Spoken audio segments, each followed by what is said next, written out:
Thank you, Tanner, and everyone for being here, staying into the late afternoon to enjoy this panel and our next panel. Some really great folks, really important stuff.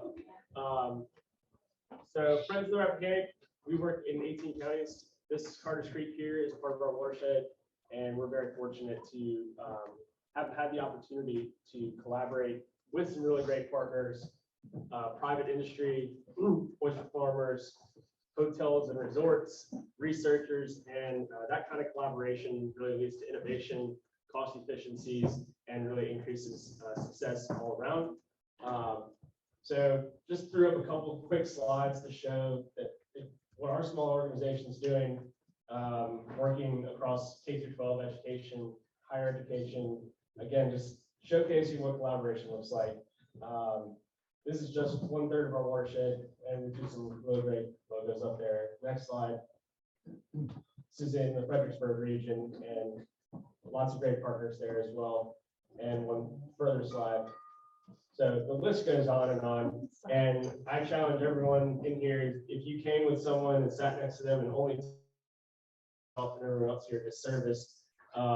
So sitting next to people and learning new things is really going to help. And every presentation, I think, so far has talked about the importance of working with partners and what you might find is non-traditional partners. If you're in academia, all of a sudden you find yourself working with a tiny nonprofit or a waterman to help you research.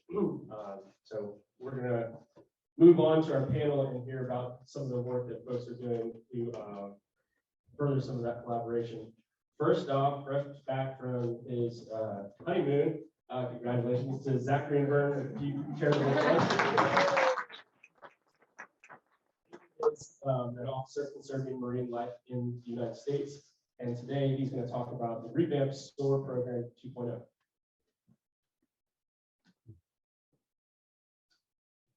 Awesome, thanks, Brian.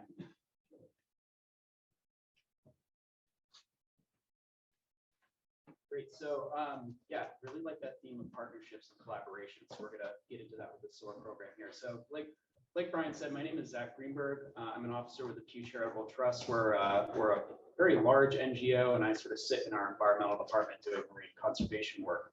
And so I'm gonna do a brief overview of the SOAR program. It's a national program, and then we're gonna. Is that mic's okay? A little closer. Yeah. Perfect. All right. Yeah, I'm going to give a little broad overview of the program. Then we're going to dive in on the Chesapeake Bay and talk a little bit about the purchase program and some of the other stuff we're doing, and then what's next. So next slide, please. Great. So SOAR was a collaborative effort between the Pew Charitable Trust, the Nature Conservancy. We also worked closely with the East Coast Shellfish Growers Association, NOAA, USDA, and other federal partners. SOAR was really born in response to the COVID-19 pandemic. So where oyster farmers were growing products, but couldn't sell it due to restaurant closures and other challenges. So SOAR was able to step in and purchase that unsold product and redirect it for restoration purposes. And so it's best to sort of think about this program in phases. Phase 1 was the direct purchase program from farmers. Phase 2 is what we call the Shellfish Growers Resiliency Fund, and I'll get into that in a little bit. And then phases 3 and 4 is sort of where we are today. So monitoring, writing up best practice, and then sort of figuring out what comes next for us. So next slide, please. Okay, so let's talk national program impacts here. So the purchase program targeted 7 states. We got Maine, New Hampshire, Massachusetts, New York, New Jersey, Maryland, and Washington State.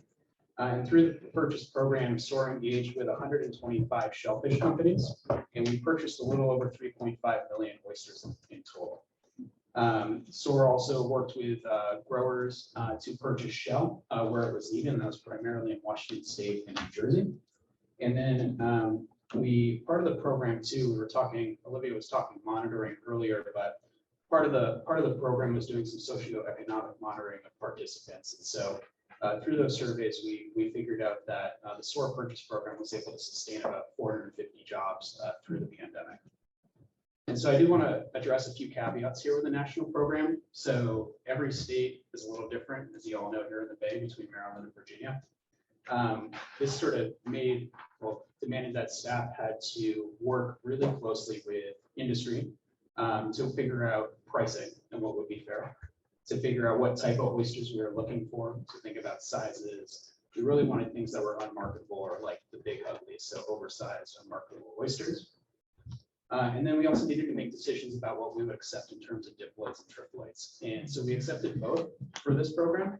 And part of that was out of sort of the necessity due to the challenges of the COVID-19 pandemic. We did track where the oysters went, depending on where they were dips or trips, and I'll get into that in a little bit here. And then I just want to reemphasize too, just the collaborative nature of SOAR. The success of this program wouldn't have been possible without our industry partners, but also other NGO partners who helped us with logistics, all the monitoring, and that sort of thing. So next slide, please. All right, so the SOAR program in Maryland, we worked with about 26 farmers to purchase 1.3 million oysters. And then the Nature Conservancy worked with the Oyster Recovery Partnership to consolidate and get those oysters to transport and replant those oysters across 3 sanctuary areas in Maryland. Sort of the logistics here are pretty interesting. So once we decided what we were going to offer, we had to do the outreach to industry and get them engaged. Once we knew sort of what our participation was going to be like, then we started talking volumes. And then it sort of becomes a UPS or FedEx type logistical problem to organize drop-off times, dates, and then sort of flipping that to do the restoration there. And so again, relying heavily on our industry partners to help us with the logistics there. I think one of the things I found sort of most interesting through this process was, again, through the socioeconomic surveys, about 3/4 of our participants in the purchase program hadn't participated in restoration work before SOAR. And coming out of the program, we had about 90 or 95% of growers saying that they would want to do restoration in the future. Next slide, please. Okay. So a little bit about the monitoring of plantings. And again, shout out to Oyster Recovery Partnership for helping us with this. But we knew from the start we needed to do monitoring, and each state approached this a little differently. But generally, we were looking at numbers of oysters going into the water, what type those oysters were, and then looking at survival on the back end and how those oysters integrated into the reefs. So you can see the 3 sanctuaries where the oysters are planted, the volumes, what percentage were diploids, and then the mortality rates after that, and whether staph was found on those oysters that we planted. And so this is a pretty exciting results in Maryland, and we're still sort of incorporating results from other states too. Next slide, please. Okay, all right, so phase 2 of SOAR is a resiliency fund, RFP style program. We ran this by recruiting a steering committee of, again, industry members, restoration practitioners, federal and state managers from across the country. Because the purchase program was sort of focused on 7 states, we decided to open the RFP up to everybody. And we decided on sort of 2 tiers of awards, so small awards up to 20,000, large awards up to 100,000. And this RFP was sort of predicated on the fact that the fund was aimed at encouraging cross-sector collaboration. And so just recognizing that shellfish farms can provide vital ecosystem services and benefit ocean health in our coastal communities. We included a diversity equity component for some of the projects. And then, yeah, so we awarded 36 total.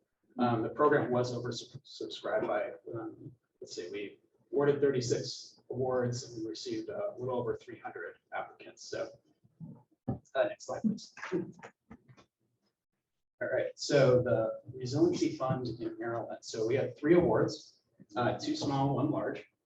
In Maryland, SOAR partnered with William Piper and Shannon Hood to demonstrate how you could do restoration on private leases. And so this project was looking at sort of the lease, how would you identify optimal areas within that lease to do restoration work, and then growing the oysters and getting them replanted. It was sort of a 2-part project. They were also testing technology for remote monitoring. So they used something called a Aurora Chirp Spread Spectrum, a CSS. Folks might know what that is, but they were looking to see if they could use that for farmers and managers to sort of remotely monitor leases to deter poaching and other activities. And so part of their project there is to demonstrate that tech and sort of work out feasibility and deployment issues. Our second small award in the Bay was in Virginia. And here we were working with Riggins Enterprises. And so what they did was rejigger their oyster business with an eye towards restoration. So they wanted to test new growing systems, new harvest methods with an eye towards restoration. And then they worked with managers to incorporate those oysters into the shoreline projects. And so I think they were able to build, or in the process of building, 2 reefs, and they were able to include about 500,000 oysters across those 2 projects. And so I know they're in talks to extend those reef structures and the living shorelines by another 500 or 1,000 feet. And then we had our one large award in Virginia. So working with VIMS to look at nutrient credit trading. This award, or this project, is in progress. Our large awards are going through the end of next year. So the jury's still out on this, but they're still working through some of the challenges on paper about how you would set up a nutrient credit trading system in Virginia. Let's see. Yeah, so last thing on the resiliency funds. Again, it was oversubscribed, but the number of projects and ideas that were coming from industry and restoration practitioners and others was really, really interesting. I'll put the website of SORA on the last slide in a minute, but you can sort of take a look there at all the funded projects and get an idea of sort of the scope that of ideas that we were receiving. And so it was like everything from simple purchasing a tumbler to use in a grower co-op, all the way up to like a food truck style mobile water quality lab that would actually go out to farms and help do water testing on the spot. So next slide, please. Okay, so phases 3 and 4, this is where we're at. We're going to do a full monitoring report in the near future. Again, all the oysters that SOAR purchased and planted are going to be monitored about 1 year after planting. And then we're also, like I said, we're wrapping up our small awards currently. And so we've been sort of asking ourselves if we want to continue the program. I think that's a resounding yes. We can sort of grow this SOAR model. For instance, when we launched the purchase program, we were approached by multiple states that weren't originally in the purchase states to start their own programs. So like calling out North Carolina. Oh, nice. Okay. Wrapping up in a minute. Yeah, so North Carolina developed a restoration permit in response to the SOAR program to enable opportunities like this in the future to be done a little more easily. And I can do next and last slide. Great. So what's next here? So the SOAR model, while it might not be a brand new restoration technique, what was new about it is that we did it at scale and across multiple geographies to really test it out. And so we think it can keep growing. I think we've demonstrated the economic benefit of the restoration market at scale, and we're also excited that industry is ready, willing, and able to participate. And so I think, next slide, please. Cool. And I can follow up with the website and other questions after that. And I think I'll stop there. Thank you.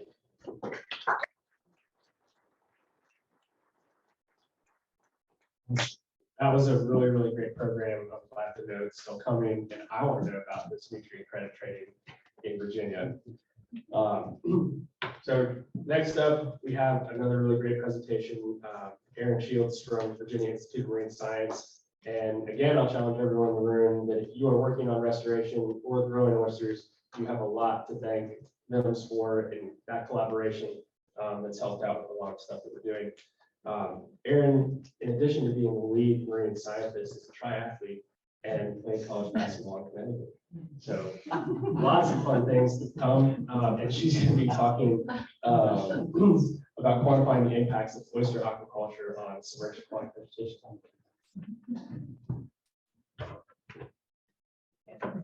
That was all on a previous slide. All right. Good afternoon. Today I'm going to be talking about our project that investigates the interactions between oyster aquaculture and SAB, with the primary goal being to investigate whether the current precautionary approach to permitting is too conservative. And this is, I'm at BEMS, but I'm also at Chesapeake Bay National Estuarine Research Reserve, so it's a collaboration there. Next slide, please. So currently in Virginia, new leases and permits are not granted in areas where there's been SAB for the past 5 years, in any of the past 5 years. And however, we do see some significant overlap between existing leases and areas where SAB has come in. And so that begs the question, if SAB can successfully establish in existing leases, is this current precautionary approach to permitting too conservative? Next slide.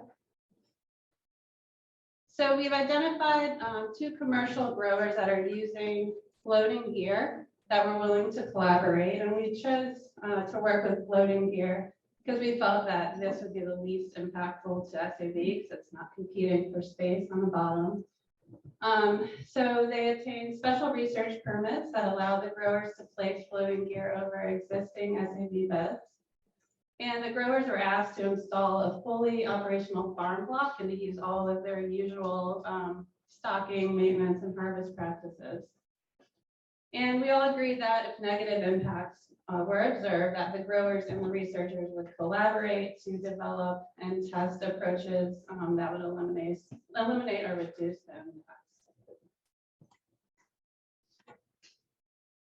So we're currently working with 2 farms. They're both in the Chesapeake Bay. One's on the western shore, one's on the eastern shore.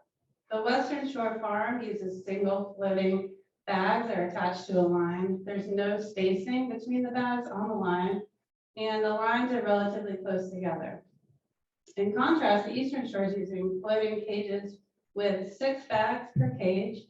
There is spacing of about 1 cage width in between the cages on the line, and then the lines are relatively far apart, so we can drive our boat in between the lines there.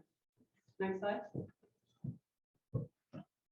So first I'm going to talk about the farm on the eastern shore. The SAB species here is eelgrass. Here we identified a site for farm establishment and an adjacent control site, and we sampled both of these areas before the farm was established.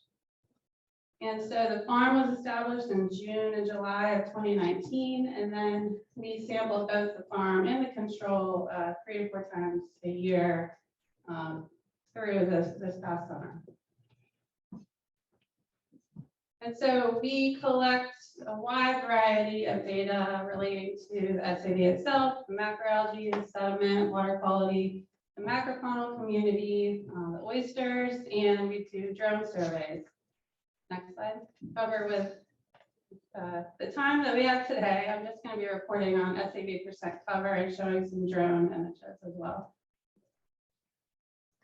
So all of these data plots are going to be similar. So we have percent cover of eelgrass on the y-axis, and then our sampling dates on the x-axis. That vertical dashed line is indicating when the farm was established. So we have a sampling point before that, and then all the rest of the sampling points are after the farm was established. We have the control sites in red and the farm site in green. And what we're really looking at with these plots is not necessarily the absolute value. Rather, do we see a change in trajectory? So is there a time when we're seeing, increases in the control and declines in the farm? And so this is the first 2 years for this Eastern Shore farm, and we see that both the farm and the control have similar trajectories. So there was really nothing concerning us here. However, you will notice that the farm site before the farm was established actually had higher cracks. So in the middle of this project, we decided to move things around a little bit. Next slide. So we actually asked the growers to move half of the farm lines into the control. So that was so we could better tease out the effects, whether the effects we're seeing of the farm on SAB were effects from farm location or anything like that. So now we have 4 treatments. We have a farm to farm that has always been farm. We have a farm that is now a control, so the lines were removed. We have a control that became a farm, so the lines were put on it, and we have a control that's always been a control. And so the before sampling for this was in May of 2021, and then in June, the move happened, and then we were able to sample 5 times since then, since the farm moved. So this is a similar graph, but now we have the 4 treatments instead of the 2. So the green are both the original farm, the red was the original control, and then the dashed lines for both are the ones that got moved So the green dash is farm to control, the red dash is control to farm.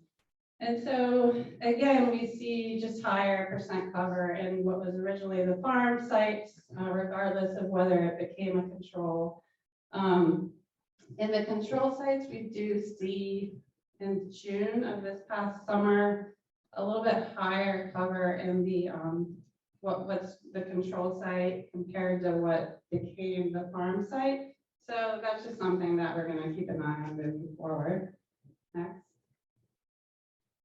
So we didn't see anything that concerned us at the farm scale, but we do take samples at a finer scale within the farm. So this graph is just looking at that farm to farm treatment. So this is over the whole time period. And so within the farm, we sample within the lanes, we sample under the cages, and we sample under the rope that connects the cages because it drags along the ground a little bit to see if there's any impacts to the grass at the finer scale. Next.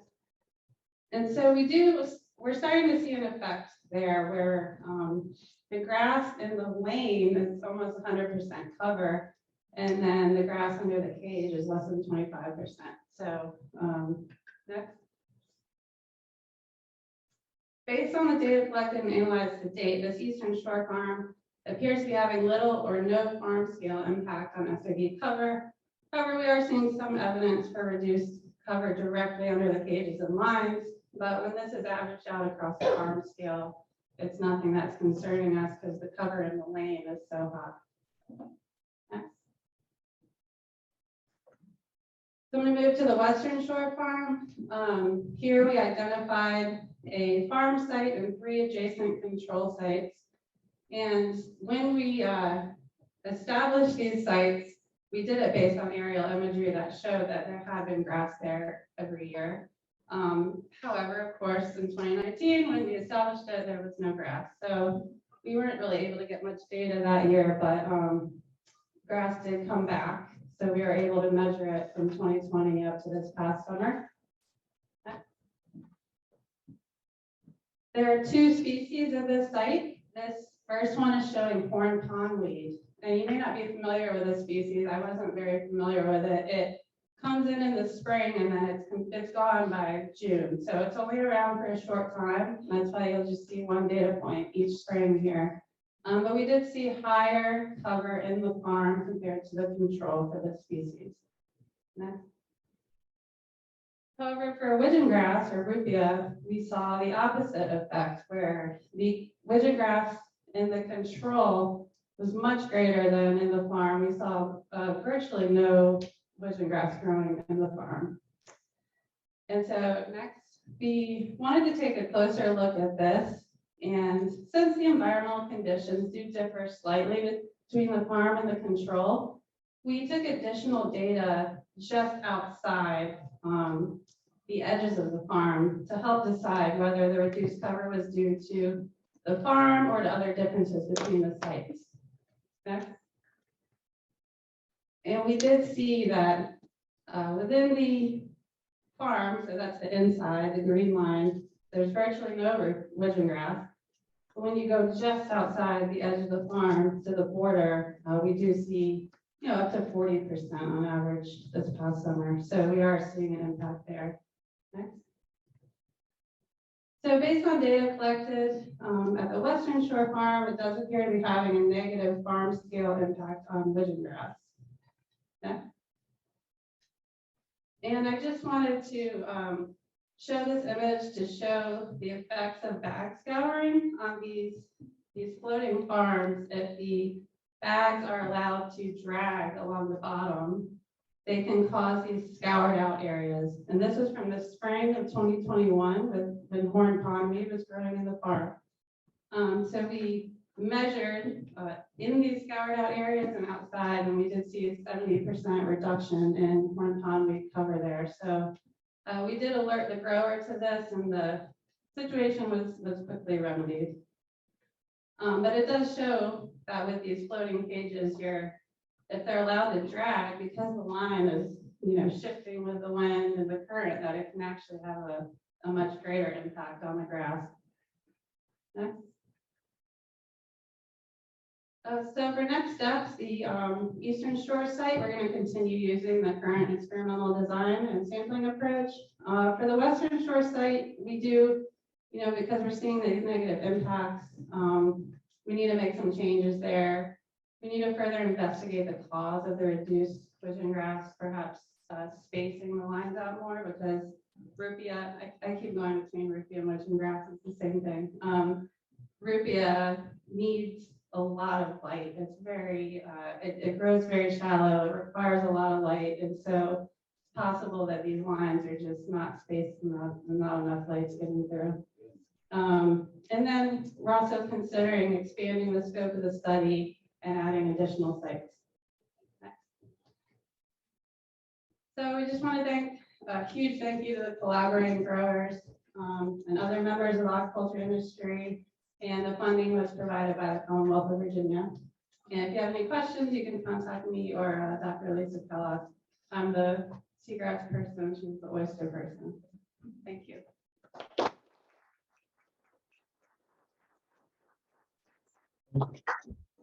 Our last presentation is from Andrew Button, the Deputy Chief of Shellfish Management at the Virginia Marine Resources Commission and the former boat captain of the Miss Anne that hails right out of here at the tides end. Used to, yeah. Used to. Thanks there. So a little regulator humor there. I'm one of those precautionary permitters there. So my division there runs the leasing program there at BMRC, as well as the public fishery and marsh-field restoration. So when I was first asked to go speak here, I decided to come up with a somewhat funny title and go from there. And noticed that there was another on the draft agenda anyway, another alternative substrate. Looked like they went ahead and changed the shirt at this dance. So I'll go ahead and talk about alternative substrate there in this. And I think Ward Slackham will probably touch on that a little bit, but we won't overlap too much. All right, with that, a full disclaimer here that you're going to see some things in this presentation that are going to require a BMRC permit. So alternative substrate is one of those things, and there's some floating aquaculture gear that is also likely going to require a VMRC permit. So nothing you see here implies VMRC authorization for any of these activities. Please go through the JPA process. With that, I'm going to kind of walk through the alternative substrate that we've used on a large scale on both harvest areas and sanctuary areas here in the state. This year alone, we put over 78,000 tons of crushed granite in areas primarily in the York River. What you're seeing there is actually some work that we've done with one of the later speakers in the presentation, Killam Seafood there, planting about 600 tons last year of crushed granite in the Canyon Tank. So next slide, please. So the oyster resource in Virginia, some quick clip art pulled from the internet there, really is sort of a three-legged stool of what our oyster resource depends on. So there's a wild fishery, sanctuaries, and aquaculture. And all of these things in that collaborative effort are important to each other. So since we're all in one watershed, what's good for the wild fishery, whether it's water quality, fat sets, generally is good for aquaculture. You're seeing the same thing, and sanctuaries sort of benefit all three of these. A lot of co-benefits here. And if any one of these stool legs gets out of whack, you're looking at a stool that's going to tip over, or at least not be very comfortable to sit on. Next slide, please. Again, a little background on harvest in Virginia. I know I mentioned wild harvest and aquaculture there. But really, we have things broken up into Virginia is private public ground. But to sort of give folks a background of where actual market oysters come from in Virginia, you hear the term aquaculture thrown around a lot. And what you're actually looking at here is the sort of percentage or snapshot of a single calendar year of where oysters come from. So about 40% of oysters are produced on public oyster grounds, so caught with traditional methods, traditional gear types. Some of those are actually caught on alternative substrate that we planted on harvest areas. About 40% of the oysters that are produced in Virginia are caught with traditional methods on private ground, so things, dredges, scrapes. And about 20%, which is the most rapidly growing sector, are produced in sort of containerized aquaculture. So that's actually where oysters are coming from in Virginia, based on BMRC data there. So again, one three-legged spool, and another one of those legs might have another couple legs sticking out of it. Next slide, please. So just a quick overview of traditional gears. These are what catches all those oysters traditionally in Virginia. Your hand tongs there on my right, your left, patent tongs there in the middle. So there was discussion of patent tongs earlier there. Those are snap tongs, not hydraulic tongs, and dredges and scrapes. So that's what does most of the oyster catching still in Virginia today. Next slide, please. Why are so many oysters still caught traditionally in Virginia? A large part of that is for 90 years, at least the VMRC has been putting lots and lots of shell on these public harvest areas to maintain them.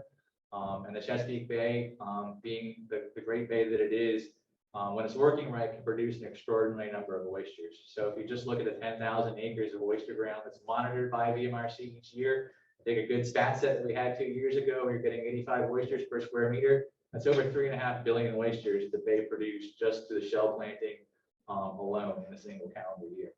And again, a lot of the oysters on private ground, they're those productive areas, they're the productive because shell's still planted. Next slide, please. But alternative substrate, not just shell, really works quite well, as you can see here, to catch oysters. And size is really one of those things that's quite important when you're talking alternative substrate.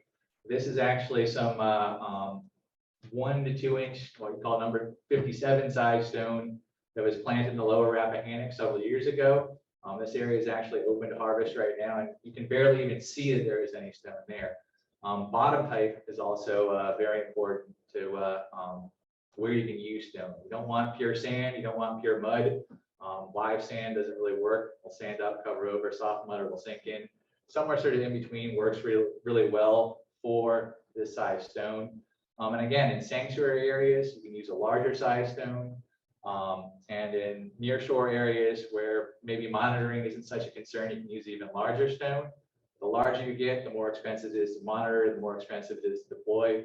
But there are sort of sweet spots in the size of substrate for harvest areas and then sanctuary areas and sort of cost of deployment. So again, one of the co-benefits of using alternative substrates is it allows us to conserve that shell resource for areas such as harvest areas or sanctuary areas where this alternative substrate might not work. And a lot of the things that we've learned from the use of alternative substrate, either on harvest or sanctuary areas, can be applied to each other. And we can share that knowledge with folks on private ground who may be seeking a VMRC permit to do some alternative substrate on their private ground. Next slide, please. So again, restoration has been done for a long time in Virginia.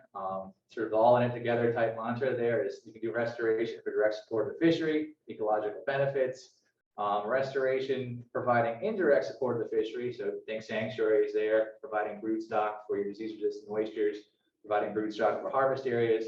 And then as we've seen in some other talks today, sort of aquaculture supporting the restoration effort. So that three-legged stool, keeping everybody else up. And the end goal is of, next slide, not really, next slide, more oysters. So we're all sort of in it together there. Let's go ahead. I'm going to go, I think, now getting into that alternative gear. So this is just to sort of provide some thoughts going forward for the future. And again, VMRC, myself, is not advocating for anything that you're going to see in this next couple of slides, but sort of give folks an economy of scale and some perspective on what's going on in Virginia and what could be going on in Virginia based in other areas. So what you're looking at here is on the eastern shore. That's all I'll say about that. This is a relatively one of the larger aquaculture operations there, and those red lines are going to be important, but that's about 1,000 square feet. That's traditional rack-on bag culture that you're looking at right there. This is sort of not traditional gear, but sort of pretty common aquaculture practice here in Virginia today. Next slide, please. This is an aerial shot, again, from some coastal bays in Japan. And notice the scale has changed from 1,000 feet to 5,000 feet. So again, not saying this is coming to Virginia anytime soon, that VMRC is advocating this, but in terms of the ability of aquaculture to be more large scale, you're looking at 5,000 feet of aquaculture right there, a whole different scale going on there. And those are actually Japanese raft culture, so sort of similar to the solar oyster farm, but in the water column there. So those are large rafts, 5,000 feet across, happily coexisting in coastal areas in Japan there. Next slide. Again, this is 5 miles, same aerial shot, same area. Again, you can see all that aquaculture there, populated areas. People get used to it over there. This is sort of a whole different order of magnitude in terms of aquaculture going on in other places. Next slide, please. Again, this is France. So that rack on bag that you saw on the eastern shore, these are sort of the mud flats that you see in France, where their aquaculture industry is much more mature. I guess their true aquaculture industry in terms of hatchery production and containerized grow out. You're looking at a mud flat 5 miles across, almost entirely on that rack and bag going on there. Next slide, please. And again, a point of reference, this is right where we are here. Basically, that 5 miles that you saw is basically the width of the Rappahannock River from here that ties in all the way to the other shore. Again, a lot of this is public ground, a lot of it is private ground, but there is a lot of room for expansion even right here in this area. Next slide, please. And again, I know there's been a lot of discussion about where you can expand aquaculture, and it does look like a pretty busy map. But you can see here that, I mean, 20 miles seems like a lot, but it's really almost any average size boat can get across the bay in a nice day in an hour. There's a lot of area out there for innovation, a lot of area that's out of that nearshore environment where there might not be those user conflicts, both in sort of main stems of rivers, on the edges, and actually out in the bay proper there. So I know there's a lot of oyster ground that's leased, there's a lot of oyster ground that's baler, but it's not all being utilized to its maximum potential. And there's a lot of oyster area that oysters could grow that really doesn't have a lot going on right now. So there is room, I would say, to grow in a lot of these other areas. Just wanted to sort of put that up there. It's a big bay. There's a lot going on, but that means there's room for everything to expand. So with that, I don't mind talking quick and saving some extra time for questions. So thank you.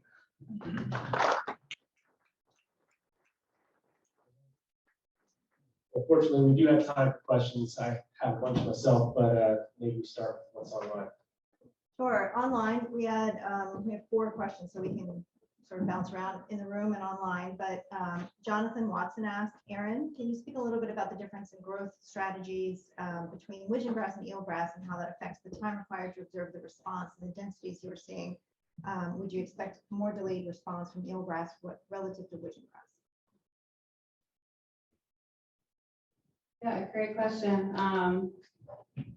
Yes, I mean, widgeon grass is a fast grower. It's kind of one of these boom or bust species that can just disappear one year and you don't really know why, and then it's back the next year.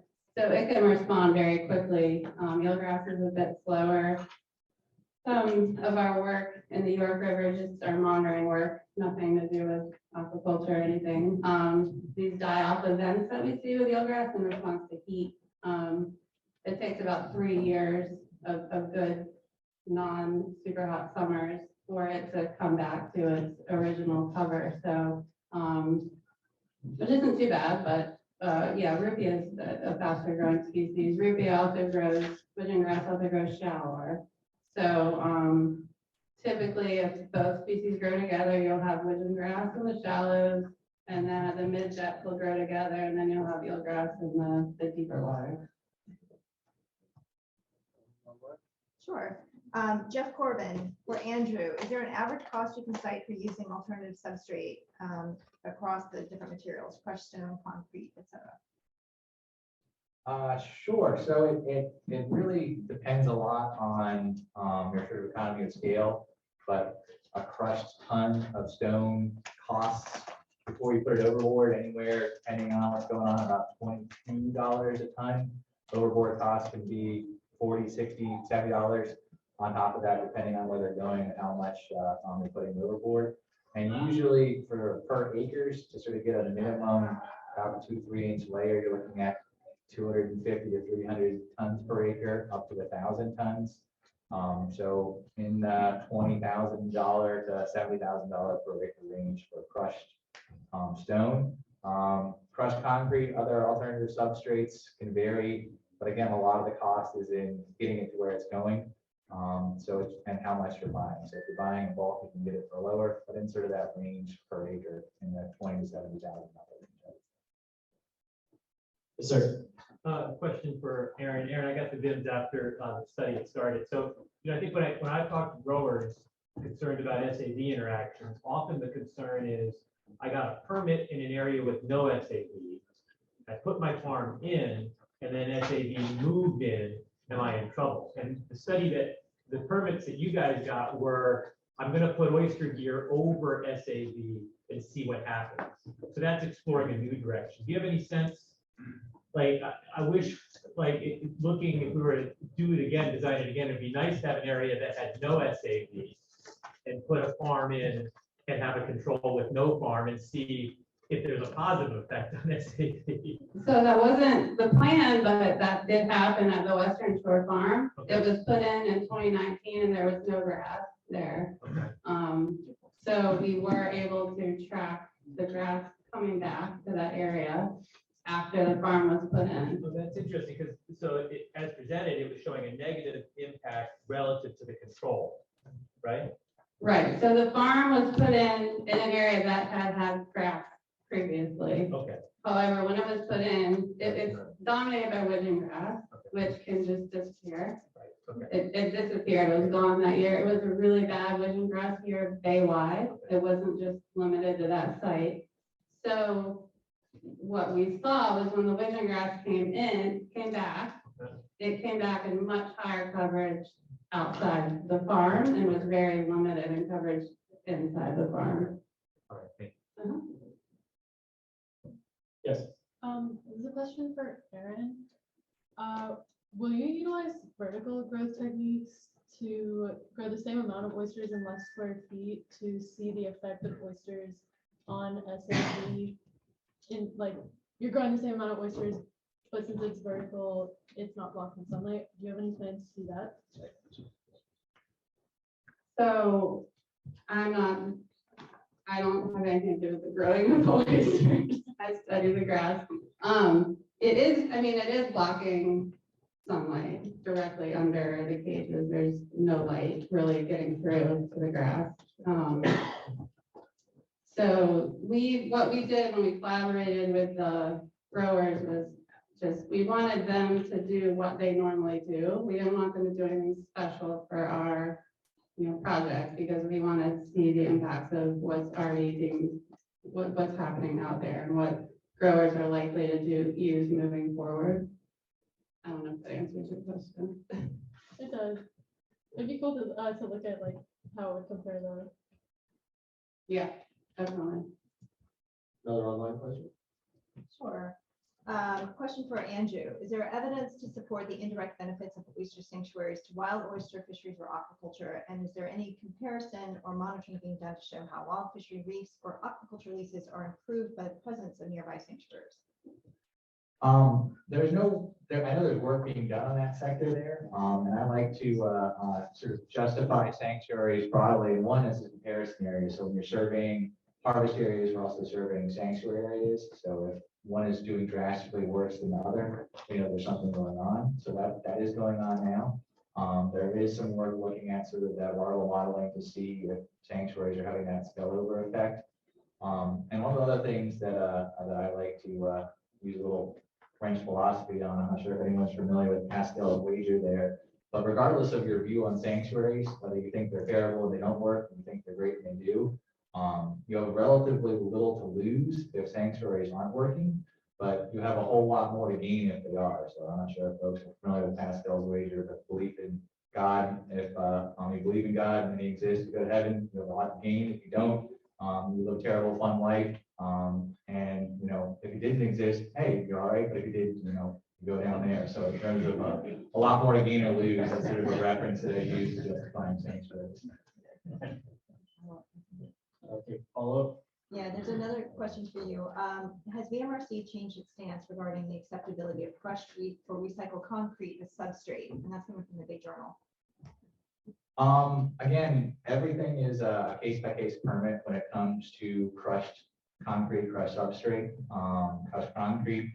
Right now, we look at the permit application, look at the area, look at the source. So it's really case-by-case basis on what will be permitted.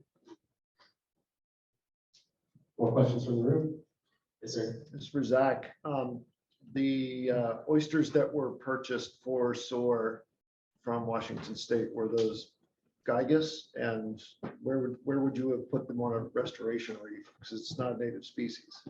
Yeah, I'm gonna do a no answer to that question. No, I didn't handle the purchase program in Washington, and obviously there's different species and issues on the West Coast. But Mark, we can connect with TNC chapter lead out there that's in the program. So I want to make sure I get you the right answer there. Thanks. Yeah.